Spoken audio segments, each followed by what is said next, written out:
Shalom Ubrajot, paz y bendiciones. Que Todopoderoso les bendiga y les guarde. En el nombre y los méritos del Mesías Yeshua.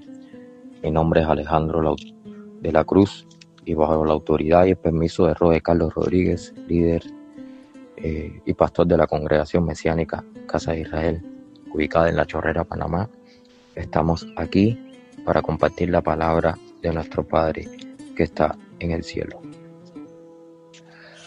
Damos gracias a Elohim que nos ha permitido llegar hasta este Yom Shabbat, día séptimo de la semana, día 4 del mes de Sivan del año 5785, que equivale al sábado 31 de mayo del año 2025. Procedemos ahora a la lectura y los comentarios de la paracha número 34, llamada Bamidbar, que está en el Sefer homónimo, Bamidbar, que significa números. Esta aliyá, que es la séptima, está en el capítulo 4, versículo 1 hasta el versículo 20. Baruch atah Adonai Eloheinu melech haolam, asher bahar banu mikol ha'amim, benatan lanu et torato, Baruch atah Adonai noten haTorah. Bendito eres tú, Adonai Elohim nuestro, Rey del universo, que nos has escogido entre todas las naciones y nos has dado tu Torah. Bendito eres tú, Adonai, dador de la Torah. Amén. Habló Adonai a Moshe y a Aarón diciendo: toma la cuenta de los hijos de Coat, de entre los hijos de Leví, por sus familias según las casas de sus padres, de edad de 30 años arriba hasta 50 años, todos los que entran en compañía para servir en el tabernáculo de reunión. El oficio de los hijos de Coat en el tabernáculo de reunión, el lugar santísimo será este. Cuando haya de mudarse el campamento, vendrán Aarón y sus hijos, y desarmarán el velo de la tienda, y cubrirán con él el arca del testimonio, y pondrán sobre ella la cubierta de pieles de tejones.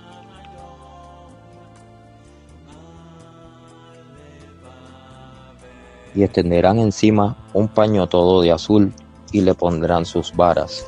Sobre la mesa de la proposición extenderán un paño azul sobre ella, y pondrán sobre ella las escudillas, las cucharas, las copas y los tazones para libar, y el pan continuo estará sobre ella. Y extenderán sobre ella un paño carmesí, y lo cubrirán con la cubierta de pieles de tejones, y le pondrán sus varas. Tomarán un paño azul y cubrirán el candelero de alumbrado, sus lamparillas, sus despabiladeras, sus platillos y todos sus utensilios de aceite con que se sirve. Lo pondrán con todos sus utensilios en una cubierta de pieles de tejones y lo colocarán sobre unas parihuelas. Sobre el altar de oro extenderán un paño azul y lo cubrirán con la cubierta de pieles de tejones y le pondrán sus varas. Y tomarán todos los utensilios del servicio de que hacen uso en el santuario y los pondrán en un paño azul y los cubrirán con una cubierta de pieles de tejones y los colocarán sobre unas parihuelas. Quitarán la ceniza del altar y extenderán sobre él un paño de púrpura y pondrán sobre él todos sus instrumentos de que se sirve, las paletas, los garfios, los braseros y los tazones, todos los utensilios del altar, y extenderán sobre él la cubierta de pieles de tejones y le pondrán además las varas. Y cuando acaben Aarón y sus hijos de cubrir el santuario y todos los utensilios del santuario, cuando haya de mudarse el campamento, vendrán después de ello los hijos de Coat para llevarlos, pero no tocarán cosa santa, no sea que mueran. Estas serán las cargas de los hijos de Coat en el tabernáculo de reunión. Pero a cargo de Eleazar, hijo del sacerdote Aarón, estará el aceite del alumbrado, el incienso aromático, la ofrenda continua y el aceite de la unción, el cargo de todo el tabernáculo y de todo lo que está en él, del santuario y de sus utensilios. Habló también Adonai a Moshe y a Aarón diciendo: no haréis que perezca la tribu de las familias de Coat de entre los levitas, para que cuando se acerquen al lugar santísimo vivan y no mueran. Haréis con ellos esto: Aarón y sus hijos vendrán y los pondrán a cada uno en su oficio, y en su cargo. No entrarán para ver cuando cubran las cosas santas, porque morirán. Baruch atah Adonai Eloheinu melech haolam, asher natan lanu Torah emet, vehayeh olam natah betohenu, Baruch atah Adonai noten haTorah. Bendito eres tú, Adonai Elohim nuestro, Rey del universo, que nos has dado la Torah de veracidad e implantaste vida eterna dentro de nosotros. Bendito eres tú, Adonai, dador de la Torah. Amén. Estamos en la séptima y última aliyá de esta parashá número 34, parashá inicial del libro Bamidbar. Por eso esta parashá tiene el mismo nombre que el libro. Y en esta aliyá se narra fundamentalmente cada una de las tareas específicas de que tienen que hacer los levitas.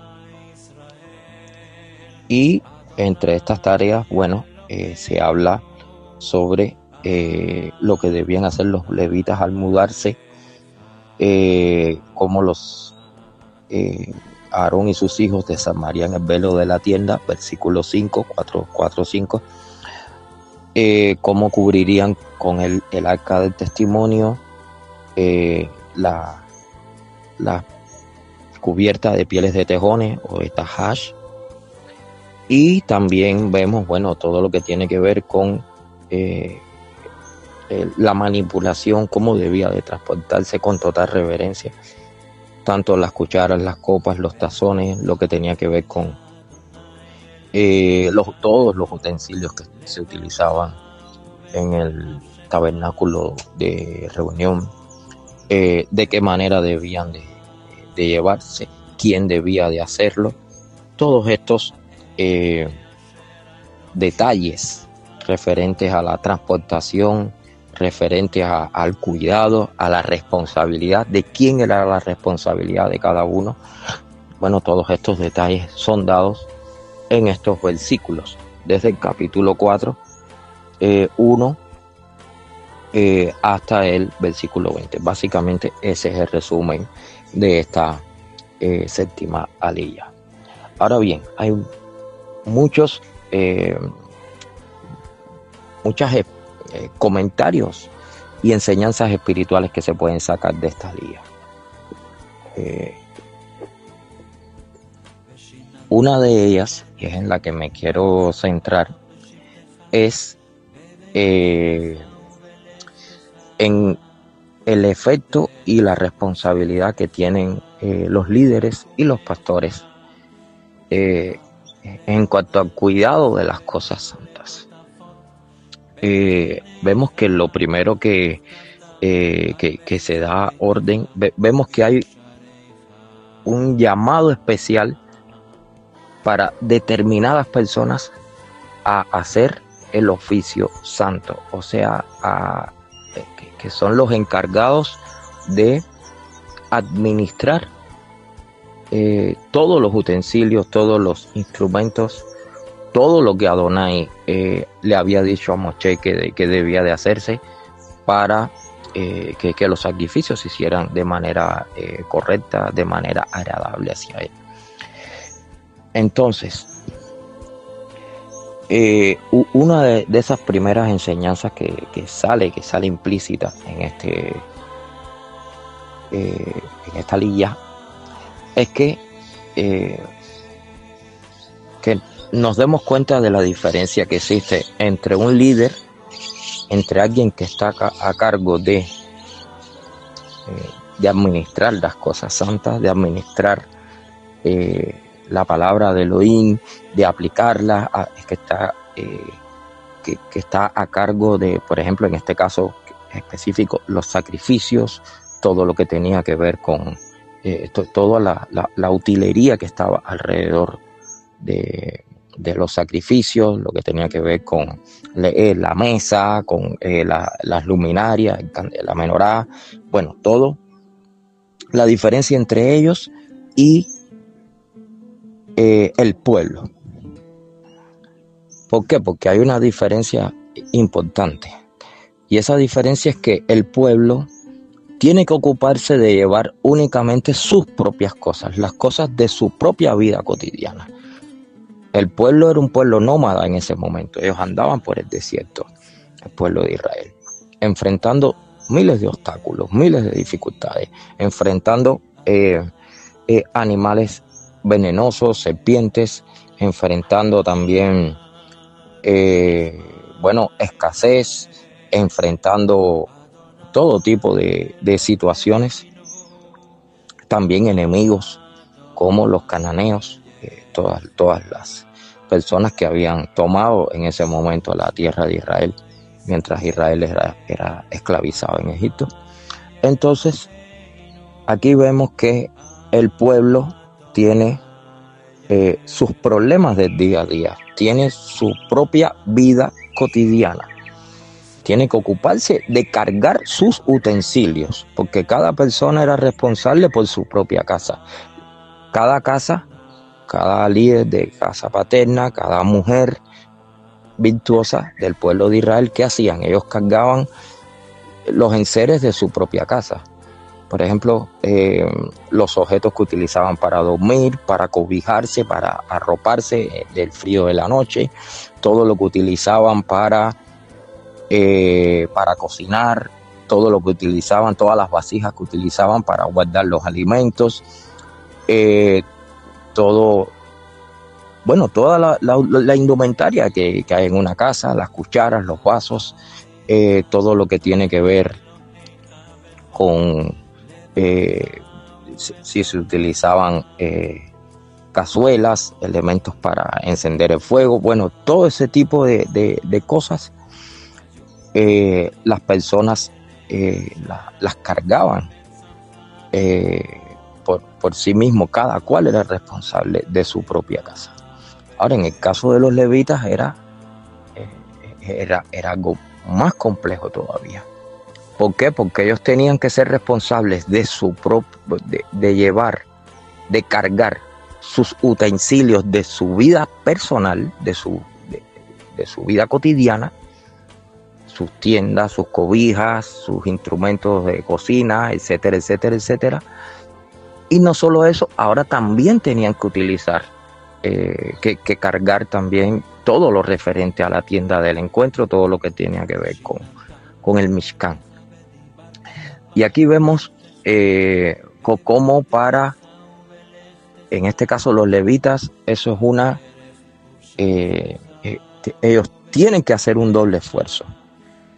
Tienen que hacer un doble esfuerzo porque tienen que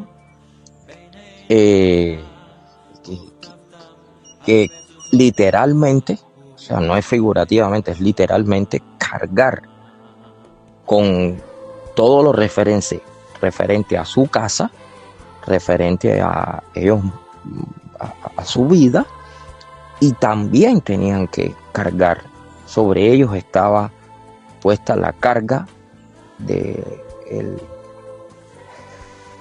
la carga espiritual, la carga de los utensilios del Eterno. Ellos tenían que llevar dos. Y eso es algo que a veces las personas no valoran. Eso es un esfuerzo que a veces las personas no ven o quieren no ver en algunos casos. ¿Por qué? Porque hay personas, por ejemplo, que al no ver esto,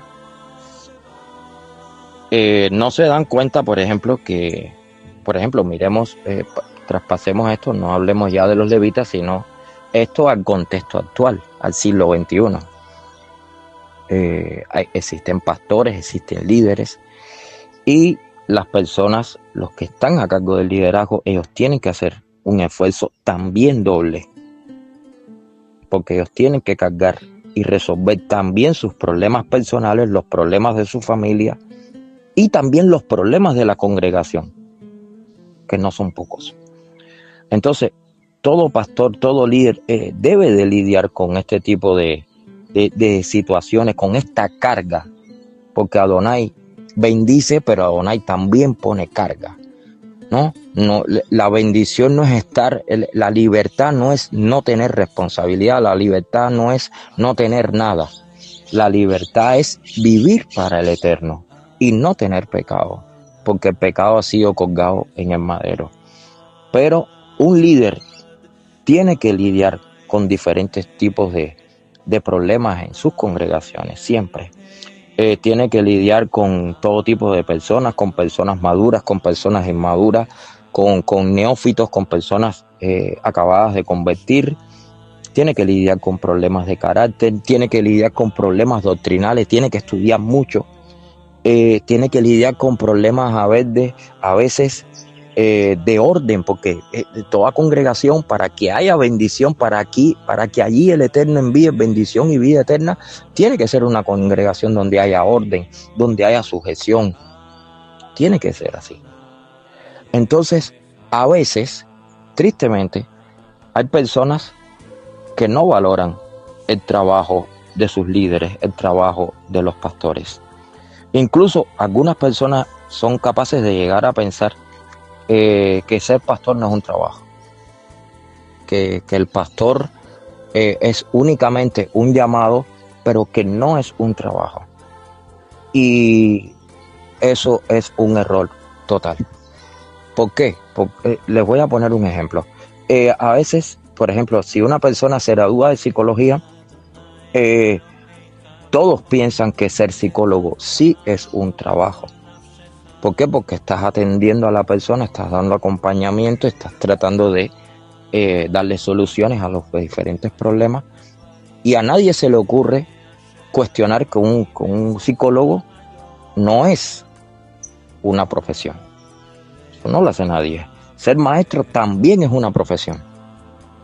Los maestros de primaria, de secundaria, de la universidad, eso es una profesión.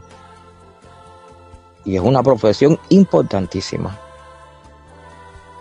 Pero, y otras profesiones. También, por ejemplo, la medicina. A nadie se le ocurriría pensar que la medicina no es una profesión.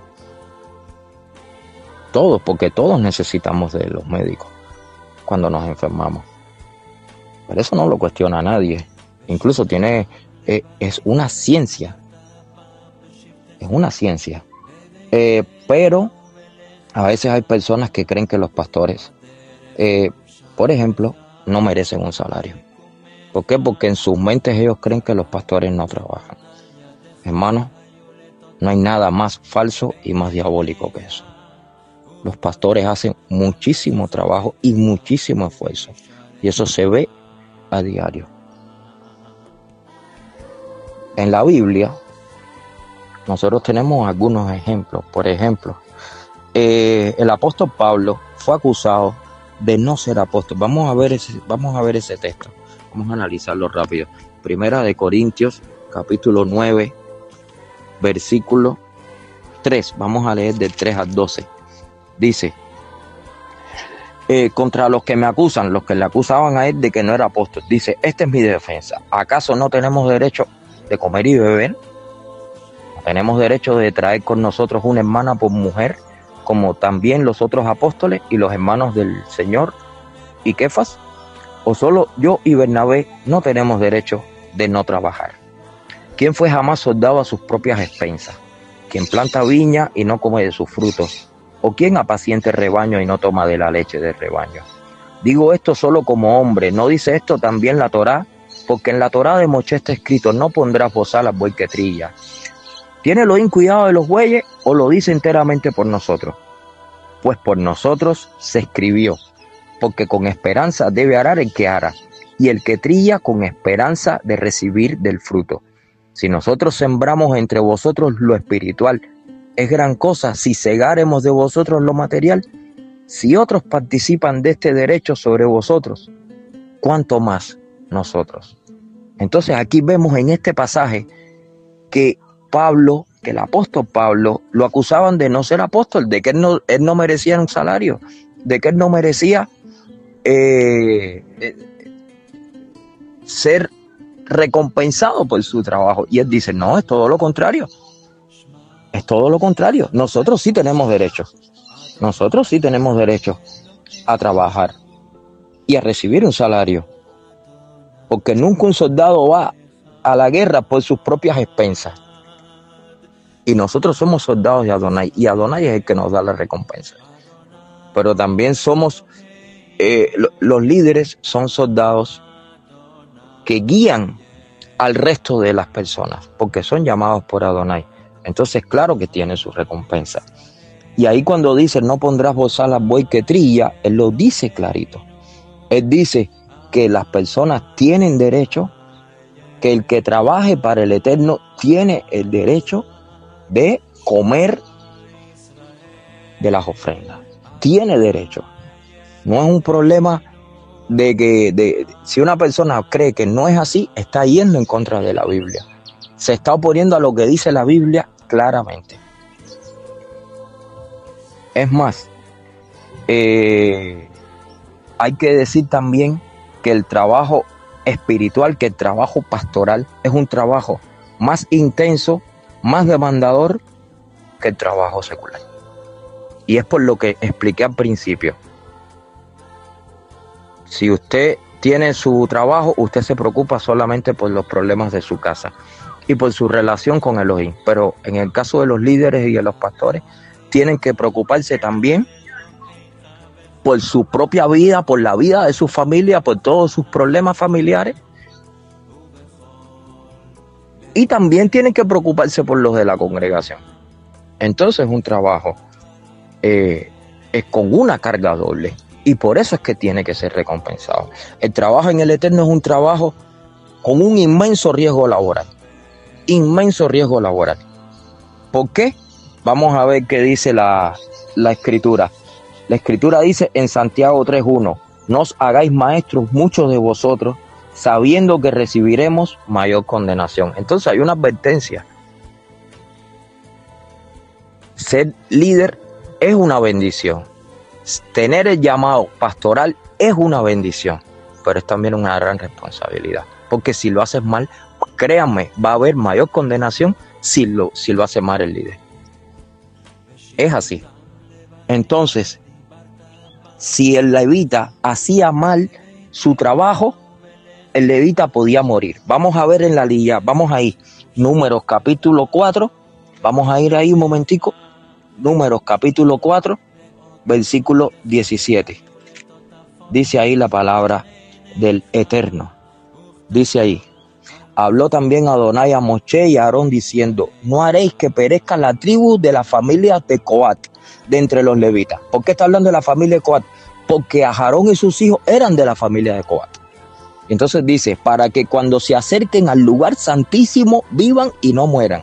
Haréis con ellos esto, Aarón y sus hijos vendrán y los pondrán a cada uno en su oficio y en su cargo. O sea, cada cual tiene que hacer lo que tienen que hacer.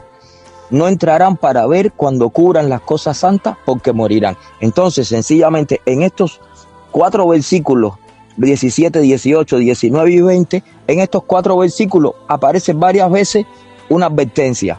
Cuidado con que no hagan mal las cosas porque pueden morir. Pueden morir si hacen la obra mal.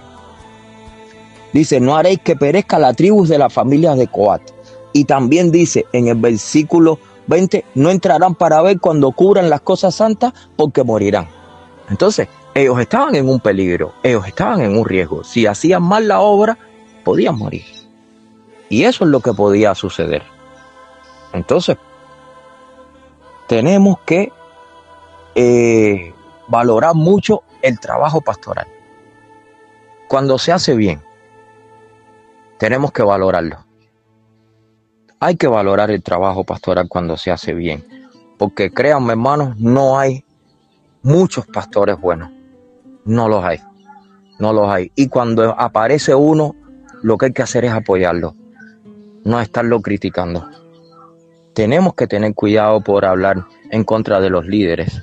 Recordemos lo que le sucedió a Miriam y a Aarón, que hablaron en contra de Moshe, porque tenía una mujer cusita y Miriam tuvo lepra. Recordemos que Cora también fue en contra de Moshe, no se quiso sujetar a las palabras que Adonai le había revelado a Moshe. Él pensó que Moshe hablaba inspirado por su propio corazón. Y no fue así, y pereció. Y no solo pereció él, sino pereció también toda su familia. Hermanos, es pecado causar divisiones dentro de una iglesia. Es pecado hacer la Lashon Hara en contra de los líderes, en contra del líder. Y también es muy grave. Tenemos que ayudar a nuestros líderes. Tenemos que orar por ellos. Tenemos que estar pendientes de sus necesidades. Tenemos que interesarnos por ellos. A veces los líderes únicamente necesitan una palabra de aliento. A veces los líderes lo que necesitan es que uno sepa que está ahí disponible para él. Eso es lo que ellos necesitan a veces. Y muchas veces no los ayudamos. Muchas veces estamos preocupados únicamente por nuestras vidas, estamos preocupados por nuestros problemas, estamos preocupados por nuestras dificultades y no nos damos cuenta que hay personas que tienen preocupaciones mayores, dificultades mayores y responsabilidades mayores. Y ese es el caso de nuestros líderes. Entonces, hermanos, busquemos el nombre del Eterno, oremos por nuestros líderes y para que el Eterno continúe derramando bendición sobre todos nosotros. Shalom, hermano.